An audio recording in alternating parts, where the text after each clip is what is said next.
आपका पहला क्वेश्चन आया था कि संविधान के निम्नलिखित में से किस अनुसूची के अनुसार राज्यसभा में राज्यों और केंद्र शासित प्रदेश की सीटों का आवंटन का प्रावधान जो वो किया गया है। तो देखिए मैं आपको बता दूं कि संविधान के चौथी अनुसूची में जो है आपके राज्यसभा के सीटों का आवंटन का प्रावधान जो है ये आपका किया गया है। तो चौथी अनुसूची आपका करेक्ट आंसर होगा। नेक्स्ट क्वेश्चन आपका यहाँ पर था कि who among the following was the first women cabinet minister of independent India, यानी इनमें से कौन जो है स्वतंत्र भारत की पहली महिला कैबिनेट मंत्री थी। तो देखिए मैं आपको बता दूं कि 15 अगस्त 1947 को गठित पंडित जवाहरलाल नेहरू के पहले मंत्रिमंडल में जो है ना ये राजकुमारी अमृत कौर जो है एकमात्र जो ये आपका महिला कैबिनेट जो है ये मंत्री थी। तो राजकुमारी अमृता कौर आपका करेक्ट आंसर होगा। इसके अलावा अगर सुचेता कृपलानी की बात कर ले तो देखिए सुचेता कृपलानी जो है ना ये भारत की पहली महिला मुख्यमंत्री थी, जो कि आपका वर्ष 1963 से 1967 तक जो है ये आपके उत्तर प्रदेश सरकार की जो ये आपके प्रमुख जो वो रही थी। तो ये पॉइंट भी आप ध्यान में रखिएगा। सरोजनी नायडू की बात कर ले तो ये जो आपके भारत की पहली महिला राज्यपाल बनी थी और इन्होंने जो 1947 से 1949 तक जो है आगरा और अवध के संयुक्त प्रांत के राज्यपाल के रूप में जो वो कार्य किए थे। तो ये सारे फैक्ट जो आपको ध्यान में रखना है। नेक्स्ट क्वेश्चन यहाँ पे आप रहा था कि रबी की फसल ये जो आपका कब बुआई जाती है या फिर कटाई जाती है, इन दोनों में से आपका एक प्रश्न जो वो पूछा गया था। तो देखिए मैं आपको बता दूं कि रबी की जो फसलें है ना ये आपके अक्टूबर से दिसंबर के बीच जो है ये आपका बोया जाता है। तो अगर बोया जाता अगर पूछा गया होगा तो अक्टूबर से दिसंबर आपका करेक्ट आंसर होगा। वहीं अगर कटाई के बारे में पूछा गया होगा तो देखिए रबी की फसल की जो कटाई है ना ये आपके अप्रैल से जून महीने के मध्य जो ये आपका किया जाता है। तो अगर कटाई का पूछा गया होगा तो अप्रैल से जून आपका करेक्ट आंसर होगा। तो इन दोनों में से आपका जो भी पूछा गया होगा मैंने आपको जो है वो बता दिया है। इसके अलावा मैं आपको बता दूं कि रबी की जो फसलें होती है ना ये आपके ठंडे टेम्परेचर पर जो ये आपका पनपता है। और रबी की फसलें के अगर प्रमुख उदाहरण की बात कर ले तो देखिए गेहूं, जौ, मटर, चना, सरसों, अलसी और तिलहन, ये सभी जो फसल है ना ये आपके रबी की फसल का उदाहरण है। इसके अलावा अगर खरीफ की फसल की बात कर ले तो ये जो आपका जून जुलाई के महीने में जो ये आपका बोया जाता है और खरीफ की जो फसलें है ना ये आपके सितंबर अक्टूबर महीने में जो है इसे काटा जाता है। और खरीफ की फसलों के अगर उदाहरण की बात कर ले तो देखिए चावल, मक्का, बाजरा, दाल, कपास, जूट, अरहर, इसके अलावा मूंग, उड़द और मूंगफली, ये सभी जो है ना ये आपके खरीफ की फसलों के उदाहरण है। और खरीफ की फसल उगाने के लिए जो है आपका ज्यादा तापमान और आर्द्रता का भी जो है ये आपका जरूरत होती है। तो ये सारे फैक्ट जो आपको ध्यान में रखना है। नेक्स्ट क्वेश्चन आपका यहाँ पर आया था कि इनमें से कौन सी रचना जो है ना ये आपके तुलसीदास के द्वारा जो है वो आपका नहीं किया गया है। तो देखिए सबसे पहले हम लोग ये जान लेते हैं कि गोस्वामी तुलसीदास के द्वारा जो है कि कौन कौन सी रचनाएं की गई है। तो देखिए गोस्वामी तुलसीदास के द्वारा आपका गीतावली, इसके अलावा रामचरितमानस, जानकी मंगल, राम ललान हच्छू, इसके अलावा हनुमान बाहुक और विनय पत्रिका, ये सभी जो आपके रचनाएं है ना ये आपके तुलसीदास के द्वारा जो वो किए गए हैं। जहां पे ऑप्शन में आपका रामचरितमानस दिया गया था, एक आपका जो है क्या दिया गया था, तो एक में आपको बता दूं कि आपका विनय पत्रिका जो ये आपका दिया गया था और एक जो आपका ऑप्शन में हनुमान बाहुक जो वो दिया गया था। तो ये तीनों तो आपके जो है ना ये आपके तुलसीदास के द्वारा जो वो लिखे गए हैं। और इसके अलावा जो आपका चौथा ऑप्शन था ना, चौथा ऑप्शन भी बच्चे द्वारा मुझे मिल गया है जो कि आपका सूर्य सरावली था। तो देखिए ये जो आपका सूर्य सरावली जो रचना है ना ये आपके भक्ति कवि सूरदास के द्वारा जो इसे लिखा गया है, ना कि आपके तुलसीदास के द्वारा लिखा गया है, इसलिए सूर्य सरावली आपका यहाँ पे करेक्ट आंसर होगा। नेक्स्ट आपका क्वेश्चन यहाँ पर आया था कि निम्नलिखित में से राज्यों के गठन का जो है एक आधार कौन सा था। तो ऑप्शन में शायद आपका लैंग्वेज यानी भाषा जो वो दिया गया था। तो देखिए राज्यों के गठन का एक आधार जो है आपका भाषा भी जो वो रहा था। और भाषा के आधार पर जो है भारत का पहला राज्य कौन सा बना था। तो देखिए वर्ष 1953 में आंध्र प्रदेश जो है ना ये आपका भाषा के आधार पर पहला राज्य जो ये आपका बना था। और मैं आपको बता दूं कि वर्ष 1956 में राज्य पुनर्गठन अधिनियम जो ये आपका लागू हुआ था और राज्यों के भाषाई के आधार पर जो ये आपका मान्यता भी जो वो प्रदान किया गया था। और वर्ष 1956 में पारित राज्य पुनर्गठन अधिनियम के द्वारा ही जो है भाषाई आधार पर 14 राज्य तथा 6 केंद्र शासित प्रदेशों का गठन भी जो वो किया गया था। तो ये फैक्ट भी आपको ध्यान में रखना है। नेक्स्ट आपका क्वेश्चन यहाँ पर आया था कि किस पंचवर्षीय योजना का उद्देश्य बुनियादी और भारी उद्योगों के विकास पर विशेष जोर देने के साथ जो है तेजी से औद्योगिकरण पर था। तो देखिए ये जो आपका दूसरी पंचवर्षीय योजना था ना जिसकी अवधि आपका 1956 से 1961 तक रहा था। और इसी योजना का जो मुख्य उद्देश्य है ना ये आपके बुनियादी और भारी उद्योगों के विकास पर विशेष जोर देने के साथ जो है आपके तेजी से औद्योगिकरण पर था, यानी इंडस्ट्रियलाइजेशन पर था। तो दूसरी पंचवर्षीय योजना आपका करेक्ट आंसर होगा। नेक्स्ट क्वेश्चन आपका यहाँ पर था कि दक्कन का पठार निम्नलिखित में से किस नदी के दक्षिण में स्थित है। तो देखिए दक्कन के पठार की बात कर ले तो ये जो आपका एक जो कि आपका एक त्रिकोणीय भूभाग है और ये जो आपका नर्मदा नदी के दक्षिण में स्थित है। तो नर्मदा नदी आपका करेक्ट आंसर होगा। इसके अलावा एग्जाम में यहाँ से एक प्रश्न पूछा जाता है कि दक्कन का पठार जो है ना ये किन दो नामक दो पर्वत श्रृंखलाओं के बीच स्थित है। तो देखिए दक्कन का जो पठार है ना ये आपका पश्चिमी घाट और पूर्वी घाट के मध्य जो है ये आपका स्थित है। तो ये पॉइंट भी आप ध्यान में रखिएगा। और दक्कन के पठार पर बहने वाली अगर प्रमुख नदियों की बात कर ले तो ये जो आपका गोदावरी नदी है, कृष्णा नदी, कावेरी नदी, महानदी, इसके अलावा ताप्ती नदी, इंद्रावती नदी, तुंगभद्रा नदी और भीमा नदी, ये सभी जो नदियां हैं ना, ये आपके दक्कन पे पठार पे बहने वाली प्रमुख नदियां हैं। तो ये सारे फैक्ट जो आपको ध्यान में रखना है। नेक्स्ट आपका क्वेश्चन यहाँ पर आया था कि पारिस्थितिकी तंत्र यानी इंडस एक्स जो समिट है ना, ये किन दो देशों के बीच हुआ था। तो देखिए मैं आपको बता दूं कि ये जो आपका इंडस एक्स जो समिट होता है ना, ये आपका भारत और अमेरिका के मध्य जो ये आपका होता है, तो भारत और अमेरिका आपका करेक्ट आंसर होगा। और देखिए ये जो आपका समिट है ना, ये आपके रक्षा नवाचार सेतु बनाने के लिए दोनों देशों के बीच प्रतिस्पर्धता को बढ़ाने के लिए जो है ये आपका आयोजित किया गया था। सॉरी, प्रतिस्पर्धा नहीं, प्रतिबद्धता को बढ़ाने के लिए जो ये आपका आयोजित किया गया था। और ये जो समिट है ना, ये आपके महत्वपूर्ण और उभरती प्रौद्योगिकी यानी ICET पहल के तहत जो है ये आपका आयोजित किया गया था। अब बात कर लेते हैं कि 2024 में ये जो समिट है ना, ये कहां पर आयोजित किया गया था। तो देखिए इंडस एक्स शिखर सम्मेलन 2024, ये जो आपका 2024 का ये जो आपका तीसरा संस्करण रहा था। और ये जो आपका 9 से 10 सितंबर 2024 को जो है अमेरिका के कैलिफोर्निया में जो है ये आपका आयोजित किया गया था। तो ये सारे फैक्ट जो आपको ध्यान में रखना है। नेक्स्ट आपका क्वेश्चन यहाँ पर आया था कि 1857 की क्रांति में पंजाब के लुधियाना से जो है ना, ये किसने नेतृत्व जो वो किया था। तो देखिए मैं आपको बता दूं कि 1857 के विद्रोह में पंजाब के लुधियाना से जो है ना, ये आपके राय अहमद खान खरल और मौलाना शाह अब्दुल कादिर लुधियानवी ने जो है ये आपका विद्रोह का नेतृत्व जो वो किए थे। तो इन दोनों में से आपका जो भी ऑप्शन में दिया गया होगा, शायद आपका मौलाना शाह अब्दुल ही जो वो दिया गया होगा। तो ये वाला ऑप्शन आपका यहाँ पे करेक्ट आंसर होगा। हालांकि मैं आपको बता दूं कि इस प्रकार के जब आपको क्वेश्चन देखने को मिले ना, तो आपको जो वो कैसे जो वो टैकल करना होता है, आपको ऑप्शन के अकॉर्डिंग जो है ये क्वेश्चन को जो है वो सॉल्व करना होता है। क्योंकि 1857 की क्रांति में बहुत सारे आपको पता होंगे, जैसे कि आपके वीर कुंवर सिंह जो आपके बिहार से नेतृत्व किए थे, इस प्रकार से आपको पता ही होगा। तो इस प्रकार से ऑप्शन जो आप इजीली जो वो छांट करके जो है आप इजीली इसका आंसर जो वो टिक कर सकते थे।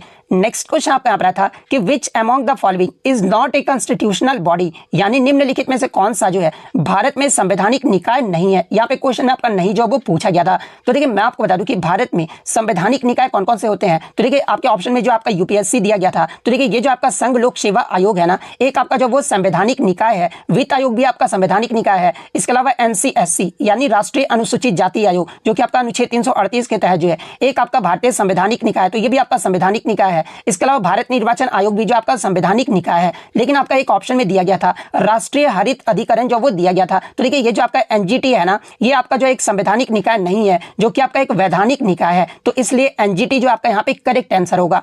नेक्स्ट क्वेश्चन आपका यहाँ पर आता है कि who helped during the economics crisis in 1991, यानी 1991 में आर्थिक संकट के दौरान भारत की मदद जो है इनमें से किसने की थी। जहां पे ऑप्शन में आपका एशियन डेवलपमेंट बैंक और इंटरनेशनल मॉनेटरी फंड जो वो दिया गया था। तो देखिए मैं आपको बता दूं कि जब आपका 1991 में जो आपका आर्थिक संकट आया था ना, इस दौरान भारत की जो मदद है ना, ये आपका इंटरनेशनल मॉनेटरी फंड यानी अंतर्राष्ट्रीय मुद्रा कोष, इसके अलावा अंतर्राष्ट्रीय पुनर्निर्माण एवं विकास बैंक यानी IBRD के द्वारा, जिसे विश्व बैंक के नाम से भी जाना जाता है, तो इनके द्वारा जो वो आपका मदद जो वो किया गया था। तो ऑप्शन में आपका IMF जो वो दिया गया था। तो IMF आपका करेक्ट आंसर होगा।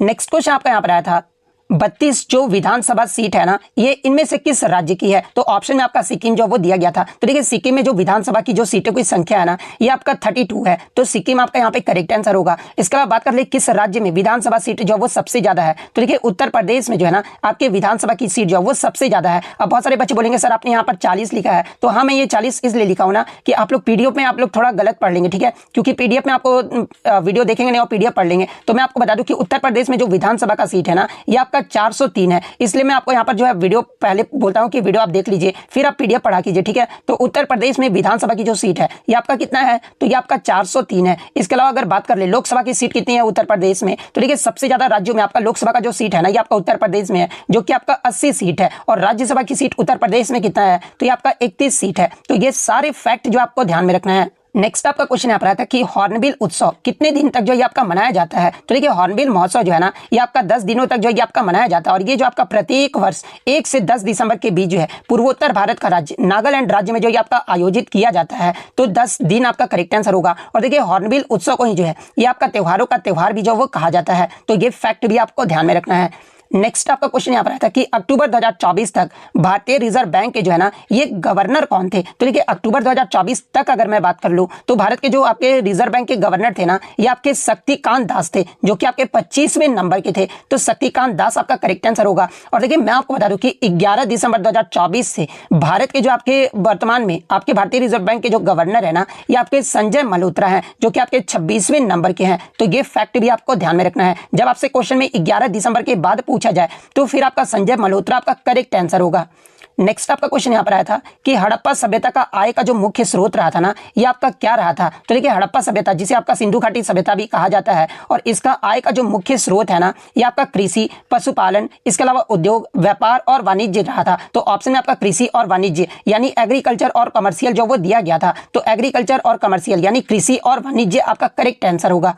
नेक्स्ट आपका क्वेश्चन यहाँ पर आया था कि आरंभिक वैदिक काल में जाति व्यवस्था को जो है ना, ये किस आधार पर जो ये आपका बांटा गया था। तो देखिए मैं आपको बता दूं कि आरंभिक वैदिक काल में जाति व्यवस्था को जो है ना, ये आपके व्यवसाय के आधार पर जो ये आपका बांटा गया था, तो व्यवसाय आपका करेक्ट आंसर होगा। इसके अलावा मैं आपको बता दूं कि वैदिक काल में आपका सबसे अग्रणी जो जातियां यानी कि किसे माना जाता था, तो ये आपके ब्राह्मण और क्षत्रिय को जो ये आपका माना जाता था। तो ये पॉइंट भी आप ध्यान में रखिएगा।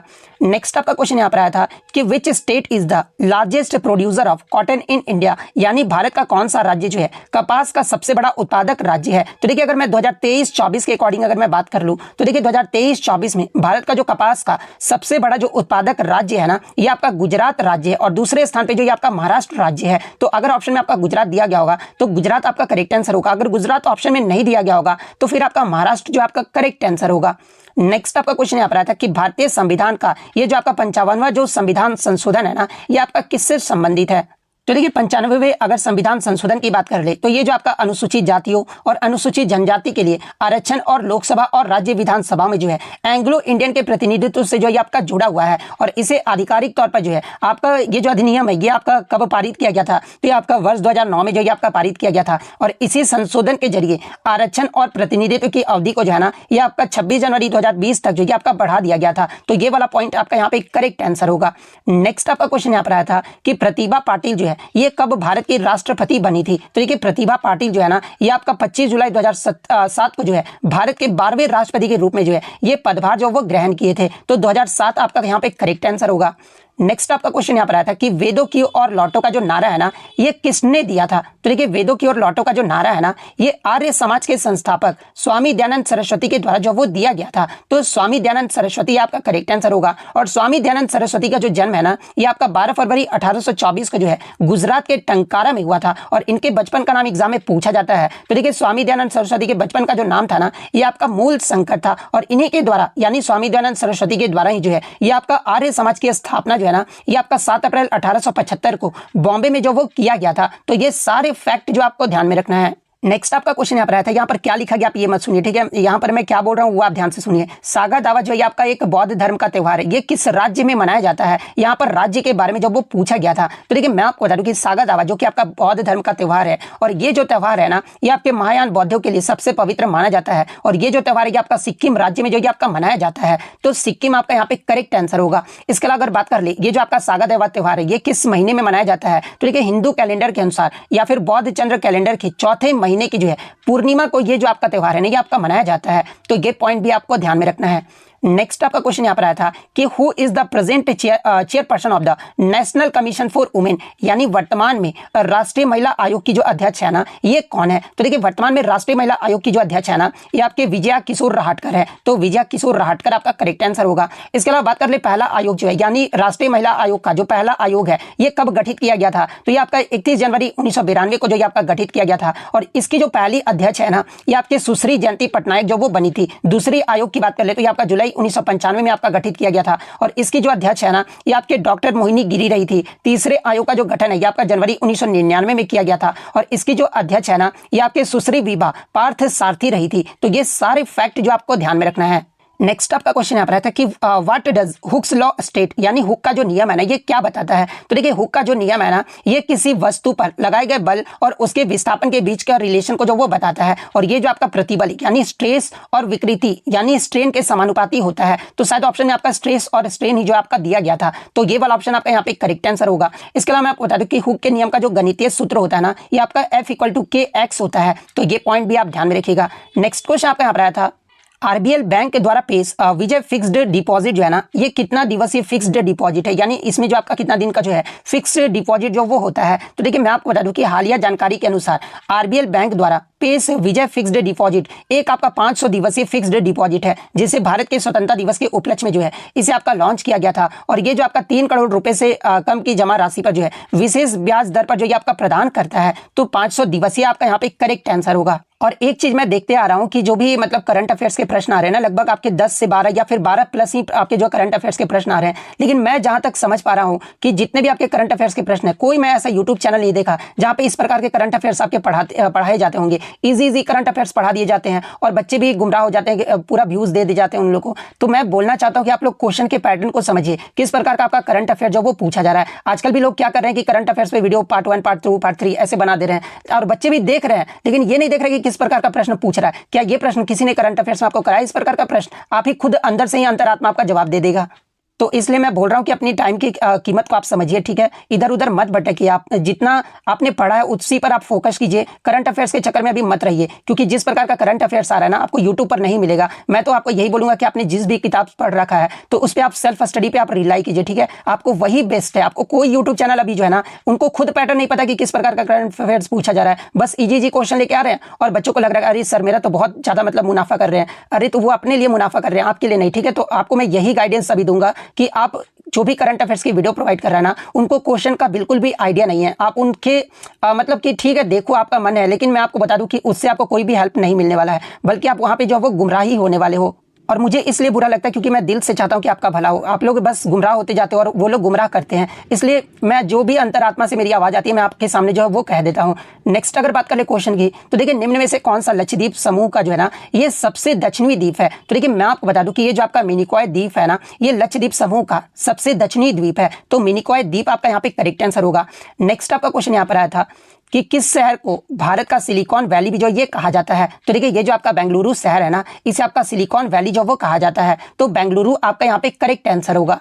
नेक्स्ट आपका क्वेश्चन यहाँ पर आता है कि भारत और यूरोपियन मुक्त व्यापार संघ यानी EFTA के बीच व्यापार और आर्थिक साझेदारी समझौते यानी टेपा पर हस्ताक्षर 2024 के जो है किस महीने में किया गया था? आप देख सकते हैं कि किस प्रकार के आपके लेवल जो वो पूछे गए हैं, किस महीने का जो वो पूछा गया था। तो देखिए मैं आपको बता दूं कि इस पर जो हस्ताक्षर है ना 2024 में, ये आपका मार्च 10 2024 में जो ये आपका किया गया था। तो 10 मार्च 2024 आपका करेक्ट आंसर होगा। नेक्स्ट आपका क्वेश्चन यहाँ पर आया था कि संविधान सभा द्वारा मौलिक अधिकार अल्पसंख्यक संबंधी सलाहकार समिति के जो अध्यक्ष थे ना, ये आपके कौन थे? तो देखिए मौलिक अधिकार अल्पसंख्यक संबंधी सलाहकार समिति के जो अध्यक्ष थे ना, ये आपके सरदार वल्लभ भाई पटेल थे। तो सरदार वल्लभ भाई पटेल आपका करेक्ट आंसर होगा। नेक्स्ट आपका क्वेश्चन यहां पर आया था कि पुलिकट झील किन दो राज्यों की सीमा पर स्थित है? तो देखिए पुलिकट झील की बात कर ले तो ये जो आपका आंध्र प्रदेश और तमिलनाडु राज्यों की सीमा पर स्थित है। तो आंध्र प्रदेश और तमिलनाडु आपका करेक्ट आंसर होगा। नेक्स्ट क्वेश्चन यहाँ पर था कि सबसे पहले यूपीआई जो है ना, ये कौन सी बैंक ने जो वो शुरू किया था? तो देखिए सबसे पहले यूपीआई की जो शुरुआत है ना, ये आपके भारतीय राष्ट्रीय भुगतान निगम यानी एनपीसीआई ने जो वो किया था, जो कि आपका एक ऑनलाइन पेमेंट सिस्टम है। और इसकी जो शुरुआत है ना, ये आपका अप्रैल 2016 में जो वो किया गया था। तो एनपीसीआई आपका यहाँ पे करेक्ट आंसर होगा। नेक्स्ट आपका क्वेश्चन यहाँ पर था कि गांधी इरविन जो समझौता है ना, ये किस वर्ष में हुआ था? यहाँ पर वर्ष जो वो पूछा गया था। तो देखिए मैं आपको बता दूं कि गांधी इरविन समझौता 5 अप्रैल 1931 को जो है ये आपका लंदन में हुआ था। तो 1931 आपका यहाँ पे करेक्ट आंसर होगा। और गांधी जी जो है इसी समझौते के बाद दूसरे गोलमेज सम्मेलन में भी जो है ये आपके भाग लिए थे। नेक्स्ट क्वेश्चन आपका आता है कि भारतीय संविधान का 7वां संशोधन जो है आपका किससे संबंधित है? तो देखिए मैं आपको बता दूं कि ये जो आपका 7वां संशोधन है ना, ये आपका 1 नवंबर 1956 को जो ये आपका लागू हुआ था। और ये जो आपका राज्यों के पुनर्गठन से जो ये आपका जुड़ा हुआ है। और इस संशोधन के जरिए जो है राज्यों के 4 स्तरीय वर्गीकरण को जो ये आपका खत्म कर दिया गया था। और राज्यों और केंद्र शासित प्रदेश की अवधारणा को भी जो है ना ये आपका पेश किया गया था। तो राज्यों का पुनर्गठन आपका करेक्ट आंसर होगा। नेक्स्ट आपका क्वेश्चन यहाँ पर आया था कि विश्व बौद्धिक संपदा संगठन यानी WIPO द्वारा प्रकाशित वैश्विक नवाचार सूचकांक 2024 में भारत की रैंक क्या रही थी? तो देखिए या फिर किस बच्चे ने बताया कि 2024 ग्लोबल इनोवेशन इंडेक्स के अनुसार बौद्धिक संपदा के मामले में भारत कौन से पायदान पे रहा था? तो इसमें भारत जो है ना ये आपके 39वें पायदान पे रहा था। तो 39वां आपका करेक्ट आंसर होगा। नेक्स्ट आपका क्वेश्चन यहाँ पर आया था कि गंगा बेसिन जो है किन 2 नदियों के बीच जो है ये आपका फैला हुआ है? तो देखिए गंगा बेसिन की बात कर ले तो ये जो आपका घग्गर और तीस्ता नदियों के बीच जो ये आपका फैला हुआ है। तो घग्गर और तीस्ता आपका करेक्ट आंसर होगा। नेक्स्ट आपका क्वेश्चन यहाँ पर आया था कि तेजस सिरसे ने किस प्रतियोगिता में 13.41 सेकंड के समय में स्वर्ण पदक जीतकर जो है पुरुषों के 110 मीटर बाधा दौड़ में राष्ट्रीय रिकॉर्ड जो है ना ये खुद का जो वो तोड़े हैं। तो देखिए मैं आपको बता दूं कि विश्व एथलेटिक्स कॉन्टिनेंटल टूर चैलेंजर स्तर की प्रतियोगिता मोटोनेट जीपी सीरीज में जो है तेजस सिरसे ने अपने खुद का रिकॉर्ड 13.41 सेकंड के समय के साथ जो है इन्होंने स्वर्ण पदक जीतकर 110 मीटर बाधा दौड़ में जो है ना ये आपका राष्ट्रीय रिकॉर्ड जो वो तोड़ दिए हैं। तो ये वाला ऑप्शन आपका यहाँ पे करेक्ट आंसर होगा। अब आप खुद ही बताइए कि ये करंट अफेयर्स आपको कोई पढ़ाया होगा नहीं ना, तो फिर आप खुद ही देख लीजिए। मैं जो बोलता हूँ आप लोग के लिए ही बोलता हूँ, अब आप लोग समझ लीजिए, ठीक है। निम्नलिखित में से किस देश ने सितंबर 2024 में अपने संविधान की 9वीं वर्षगांठ जो है ना ये मनाई है? तो देखिए मैं आपको बता दूं कि नेपाल ने जो है 19 सितंबर 2024 को अपने संविधान की 9वीं वर्षगांठ जो ये मनाएगा और इस दिन को जो है आपके नेपाल में संविधान दिवस के रूप में भी जो वो जाना जाता है। तो नेपाल आपका यहाँ पे करेक्ट आंसर होगा। नेक्स्ट आपका क्वेश्चन यहाँ पर आया था कि प्रधानमंत्री नरेंद्र मोदी ने ऋषिकेश एम्स में भारत की पहली हेलीकॉप्टर एम्बुलेंस सेवा का जो वो शुभारंभ किया है, जो कि भारत की पहली हवाई एम्बुलेंस है। और ये जो आपका किस परियोजना के तहत जो ये आपका संचालित होगा? तो देखिए ये जो आपका हवाई एम्बुलेंस है ना, ये आपके नई हेलीकॉप्टर आपातकालीन चिकित्सा सेवाएं यानी HEAMS संजीवनी परियोजना के तहत जो है ना ये आपका संचालित होगा। और ऑप्शन में आपका संजीवनी परियोजना जो वो दिया गया था, तो संजीवनी आपका यहाँ पे करेक्ट आंसर होगा। नेक्स्ट आपका क्वेश्चन यहाँ पर आया था कि इकोनॉमिक सेक्टर डिवाइडेड इनटू यानी अर्थव्यवस्था को जो ये किन जो आपका क्षेत्रों में ना ये आपका विभाजित किया गया है। तो देखिए अर्थव्यवस्था को 3 मुख्य क्षेत्रों में जो ये आपका विभाजित किया गया है, जो कि आपका प्राइमरी सेक्टर यानी प्राथमिक क्षेत्र, सेकंड आपका सेकेंडरी सेक्टर यानी द्वितीयक क्षेत्र, और थर्ड आपका टर्शियरी सेक्टर यानी तृतीय क्षेत्र है। तो ये 3 आपका यहाँ पे करेक्ट आंसर होगा। नेक्स्ट आपका क्वेश्चन यहाँ पर आता है कि in Buddhism the word varna refers to यानी आपका बौद्ध धर्म में जो है वर्ण जो शब्द है ना इसका तात्पर्य क्या होता है? तो देखिए बौद्ध धर्म में वर्ण शब्द का जो तात्पर्य है ना ये भारत में जाति व्यवस्था या सामाजिक वर्गों से है। तो जाति व्यवस्था या सामाजिक वर्ग आपका करेक्ट आंसर होगा। इसके अलावा एक जो आपका जो 50वां प्रश्न था ना ये आपका एडियाबेटिक प्रोसेस से जो ये आपका पूछा गया था। तो एडियाबेटिक प्रोसेस से आप क्वेश्चन जो वो जरूर देख लीजिएगा। या हालांकि मैं आपको बता देता हूँ कि एडियाबेटिक से आपका जो वो प्रश्न पूछा गया था। इसके अलावा एक आपका मैथ से प्रश्न देखने को मिला था कि area of hexagon when side is 4 volume of cone, यानी यहाँ पर जो आपका इस प्रकार से मैथ का जो क्वेश्चन जो वो पूछा गया था। तो जिस भी बच्चे ने इस क्वेश्चन को सॉल्व किया है तो आप कमेंट करके जो वो इसका आंसर जो वो जरूर बता दीजिएगा।